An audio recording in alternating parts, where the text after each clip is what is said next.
Okay, so I'm here with Rick Preve. He's the filmmaker behind the Patagonian Bones, which is a documentary that's been nominated for our Fusion Film Festival in London next month. Congratulations and welcome. Thank you so much, Steve. Glad to be here. No, as I said, you're more than welcome. And we are in this incredible hotel well, you can introduce this. Yeah, the Portobello Hotel is my second home here in London. It's in the Notting Hill area. Yeah. And they kindly agreed to let us record this interview here. And so I'm very glad to meet you, Steve, and looking forward to letting you know what I can about the Patagonian Bones. Thank you. And I mentioned this to you. I looked at your website. I saw the film for a second time this morning, which I really adored. Should point out that you do narrative features, so fictions as well as documentaries, and film and TV work as well, I believe. Yes. What on earth drew you to this? Because I know we're going to get onto the subject matter, but how on earth did you come across this story?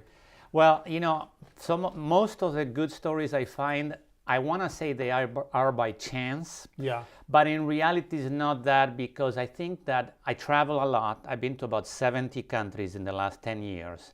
And I think if you travel actively, either because you have to work or because you explore, you come up with stories. And I did come up to the story by chance. I had friends in Puerto Madryn, the city in Patagonia in Argentina. And they knew that I had worked for National Geographic, for Discovery, for other networks. And they mentioned to me that they had found these bones. And which is right in the synopsis. So I should have pointed this out if you don't mind. In 1995, a coffin with human remains was found in southern Argentina, which doesn't sound that fascinating. But then, who do they belong to? Could they be those of Catherine Roberts, the first Welsh settler to die in Patagonia? Right, and by an amazing coincidence, the guy who was operating this bulldozer hit this coffin and bones only half a mile away from Argentina's National Patagonic Research Center, which is a multidisciplinary science facility where anthropologists, archaeologists, historians work together. From there. Incredible.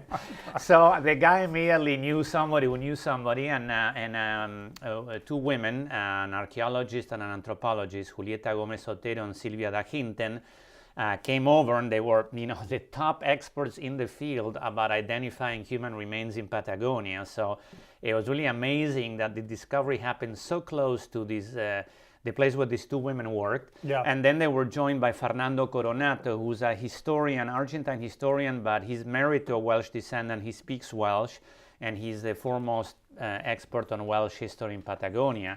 He also works at the same location. So within just a half a mile of where the remains were found, now we have the National Center for Patagonian Studies. It's probably not a complete coincidence either, because they probably located that center close to where the Welsh arrived, since it had historical significance. But it was a fortunate coincidence in this case, in that it allowed for an immediate inspection of those bones and their preservation for further study. So at what point did you get dragged is the wrong word, but brought into this story? I was brought into this story much later, right about 2014 or so, when the 150th anniversary of the arrival of the Welsh in Patagonia was coming up. And you know, I befriended Sylvia and the rest of her staff, and I was told this possibility that it could be the first Welsh woman, Catherine Roberts, who had to die in Patagonia in 1865. They knew she had died somewhere in that area. They knew she had been buried there along with some other children who had died shortly after arriving in Patagonia from Wales. Yeah. But then time and the shifting sand dunes and the shifting landscape had obliterated any traces of that cemetery. So when the scientists began to research the bones, they concluded that they belonged to a European woman of about the same age as Catherine Roberts. But there was no way to prove that unless they could find a descendant of Catherine and take her to Patagonia and get a sample of her DNA to match against that of the bones. Yeah, and I know this settlement from Wales is very well known in Argentina, and conversely in Wales as well. But it kind of begs the question, why no one in Wales has done this before, which just seems a bit strange, you know. to me. Why nobody has researched this particular issue?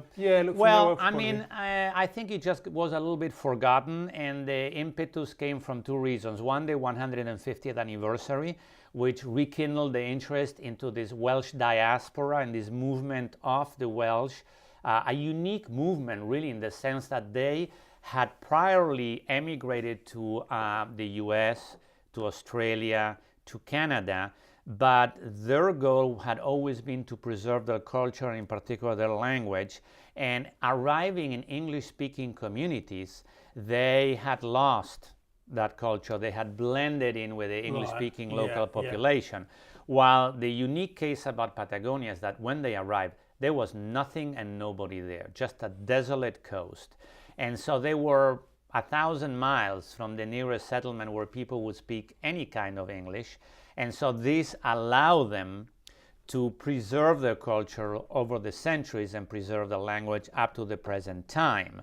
And this also meant a little bit their history had been forgotten, had been left behind. And with the arrival of the 150th anniversary, and perhaps, if I may say modestly, with the interest that the film generated, we decided that we were going to film the entire process of trying to find out, were these Patagonian bones, were they Catherine Roberts' bones, the bones of the first Welsh woman to die there in 1865, or perhaps of any other European woman who may have happened to be on a ship and die at sea and was buried there. And can you give us, again, we discussed this off camera, for those that don't know, because I naively assumed that landing in July, it'll be nice and warm, but of course I'm looking from the Northern Hemisphere perspective. But actually, because much like Australia, they will be going down in their winter time. So actually when they got there in July, was it 1850 they first landed? 1865. 1865. Can you give us a flavour, because I know you know this and you filmed it, just how brutal it would have been for them? Tremendous. Particularly in those days. Yeah, particularly in those days. I mean, I think the equivalent could be northern Canada, Alaska, extreme northern Europe, in the sense that it was the winter, as you said. Yeah. They were dumped on the shore, which contains no water practically, and there's no fertile soil, and they were farmers primarily. Yes, there is some wild game, but chasing guanacos, which are very fast, the native camel-like animal is called the guanaco. It runs very fast. Let me assure you, it's not an easy prey to catch. Mountain lions and things like that. So they arrived in a very unhospitable environment in the middle of the winter after having been on a ship for more than 2 months. The temperature was very low. In Patagonia, in that area, you have the problem that the wind is very strong because the land is flat. The Andes are hundreds of miles to the west. So there's nothing to block the wind? There's nothing to block the wind. And they were wet because they were living on the beach. They were trying to find some shelter in some caves that at high tide get washed by the sea. So pneumonia and all kinds of respiratory ailments were the norm. And so they suffered greatly, and they had to walk to go find a place where they could permanently settle, which they did, but it was a good 50 or more miles away. So it was a really, really tough situation they found when they landed there in July 1865. And you're obviously the producer, director, but actually the writer on this. So presumably, I mean, this is something I do like to point out whenever I'm talking to documentary filmmakers. You might see a documentary 30, 40, 50, 60 minutes long, which will go like that. But actually the research required can almost be a story in itself. So you're writing against historical fact. Yes. But what kind of research process how long did it take, and what did you make sure that you had to be included in the story? Well, you know what? We actually shot this in real time. When we started this project, we did not know whether those bones belonged to Catherine Roberts or not. So it was almost like a kamikaze mission. If it would have turned out that the DNA with the known descendant of Catherine Roberts turned out negative, we would not have had a film. What a nightmare. Yeah, what a nightmare. But I was very confident in that these 3 Argentine scientists had worked for 20 years on this. They were not 100% sure either. They thought there was a chance it was her. Fortunately, we ran into 2 remarkable people. One is Dr. Carlos Bullo, who's a forensic anthropologist who's one of the world's foremost experts on ancient DNA. You have to think these bones were already 150 years old at the time. and had been in a very harsh environment, Patagonia, for over a century. So whatever DNA was left there was just traces of mitochondrial DNA, which is not an easy thing to get in such old remains. But Dr. Carlos Vullo was able to get this. And then we met Nia Owens-Ritchie, this wonderful Welsh woman who is 9 generations removed from Catherine Roberts. But through the work of Fernando Coronato, the Argentine historian, we knew for a fact that she was a descendant from Catherine Roberts. A direct descendant on the female side, because mitochondrial DNA is only transmitted through a female line. So we were also lucky enough that there were daughters of daughters of daughters of daughters that maintained that thread of the mitochondrial DNA. And Nia's a firefighter in Wales, and she took her annual leave to come down to Patagonia, because it's not easy to transport DNA and human samples across international borders. So we took samples of her DNA there, and then we shot the entire documentary. And the last day of shooting, we actually were notified that the remains, the results were in, and when we put the camera and we film what happened, it happened in real time, and the results came in as we were filming. But even so, I mean, I know you alluded to this. At the end of the day, I know you're pretty confident, but you're still taking a huge risk, because if it had have all gone, if you don't mind me saying, tits up and not been Catherine, you would have been spent a good portion of money, time, effort, people, really for nothing, to be frank. Right, and the coast of Patagonia was a place where a lot of whaling ships were operating, a lot of seal hunting ships were operating, and those ships in the 19th century did have women on board. They're either the wives of the crew, or in some cases prostitutes who were carried on the ships, because the ships would be out at sea for maybe 6 months or more. And so they were real little living communities of Europeans, just a few miles in some cases off the shore. So when somebody died, very often they would come ashore and bury them on the shore. So all we knew is that this woman was a European of about the age of Catherine. The Argentine scientists had found a wedding band, but in spite of there being some engraving on it, it was impossible to decipher it. So we could not tell the identity of the person based just on the evidence on site.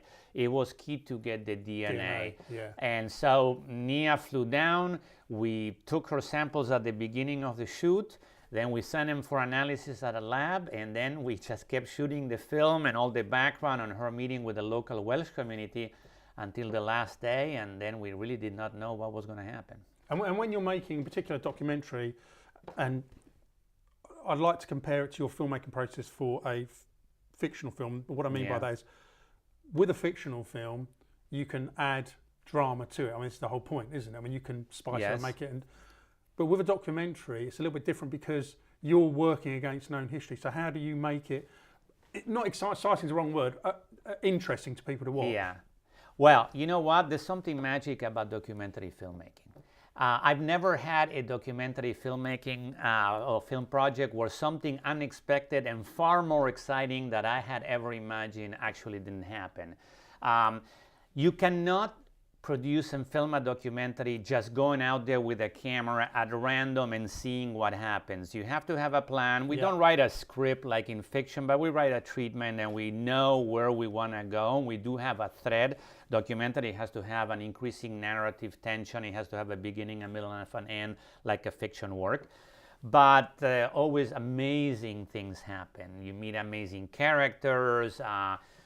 You know, I mean, we were able to meet other people doing the filming that were just kind-hearted people who told us a lot about what the story was, about the Welsh culture in Patagonia.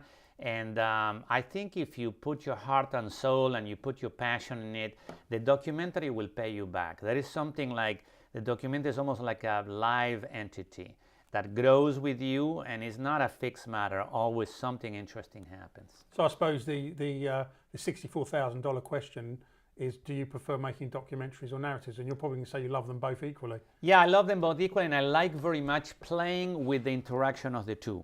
I think one of the things that has happened, particularly in documentary filmmaking in the last 10, 15 years has been that the line between documentary and fiction in terms of the style of filming, the techniques, the narrative style has been blending. I think that Michael Moore, Morgan Spurlock, some of those people who went out there and really elevated the documentary to be a cinema kind of art. And on the other hand, if you look at fiction in television, for example, a classic example, The Office, was one of the first series to have OTFs, on the flies, where the actors break the fourth wall and they speak to camera and they comment about what just happened in the fiction, for example. Well, that's an evolving trend that has been growing, and I like very much playing with historical recreations within the documentary with actors and costumes, and at the same time have the rigorous scientific background to whatever I'm filming as a documentary filmmaker. And there's a particular well, I think you might use it more than once in the film, I can't remember actually, but the reenactment, certainly at the beginning, where you've got them in the costumes from that era. Yeah. Why did you decide, because again there's the deliberate reason for this, and why did you decide to add that to the film? Well, I think it always adds a little bit to the entertainment value of the film. You know, in filmmaking, whether it's documentary or fiction, you got to entertain people. If people are bored, they're not going to watch it.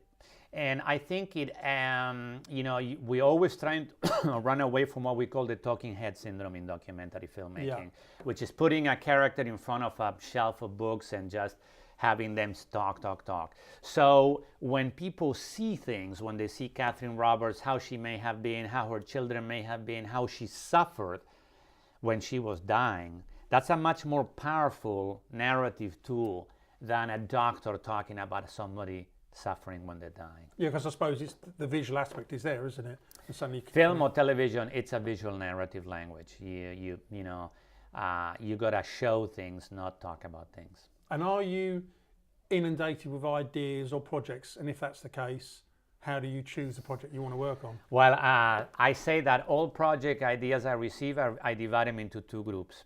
Those that come with a check and those that come without a check. Those that come without a check, I have a pile this high, because almost always when you go to a cocktail party, any kind of party, and people ask you what you do, you say, well, I'm a filmmaker. They go, oh boy, do I have a story for you. You know, my grandfather invented the writing machine, the typewriter, and then he married a Russian princess, and they, you know, crossed Alaska on a canoe or something. There's a story for you, they tell you, you know. And I always say, yeah, that's going to cost about £1 million to do. So, but I think that, first of all, I think it has to be a combination. You do need to look for stories that will have, in my case, I look for an international audience. And this was a typical case, the story of the Welsh in Patagonia, where you can have marketing of the story in Wales and in Argentina. And then, of course, you have to have the passion and you have to really like, it has to be an interesting story. Now, talking about Wales and Argentina, the irony in this is that this film, though it has been seen in places as far away as Thailand or Uruguay, it has not been shown to a Welsh audience. Bizarre. Yes. Very frustrating. Is that going to change anytime soon? Well, we definitely hope that thanks to the North European International Film Festival and to Fusion Film Festivals, we're going to get the opportunity to at least have people come from Wales, from the Welsh government, look at the film. The film has won, you know, awards, has been broadcast in many places in the world. We really think that the Welsh audience, the Welsh people, should have a chance to decide for themselves whether it's a good story or not, and we hope that we'll get that opportunity soon.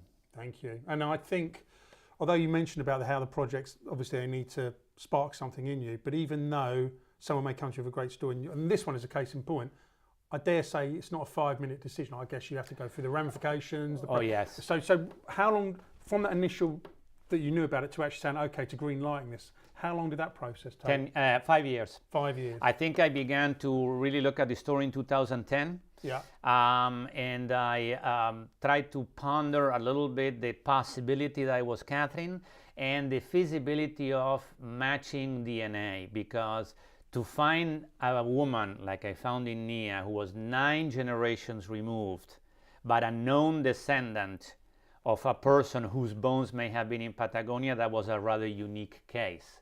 Because, you know, somebody could have had only male children. Then you've had it, haven't you? Then you had it. You don't have that chain of DNA. Yeah. So it's a combination, like you say, of the story has to be interesting, but it also, if it's a science-based documentary, it has to have the basics of feasibility.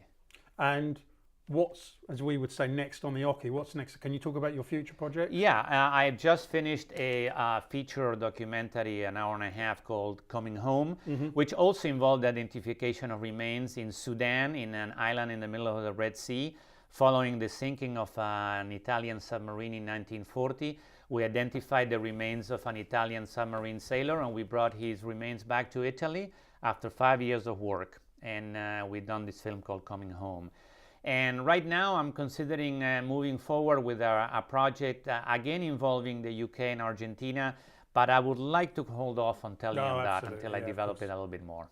Brilliant. Rick, thank you very much. Wonderful. Thank you, Steve. That's fantastic fun. Thank you so much for the chance. No, really enjoyable. And thank you again to the Portobello Hotel for letting us film here on this beautiful place. Thank you. In fact, yeah, the communication we've had with Rick, Lillian, and the hotel has been absolutely first class, so thank you very much. Thank you. Thanks, Steve.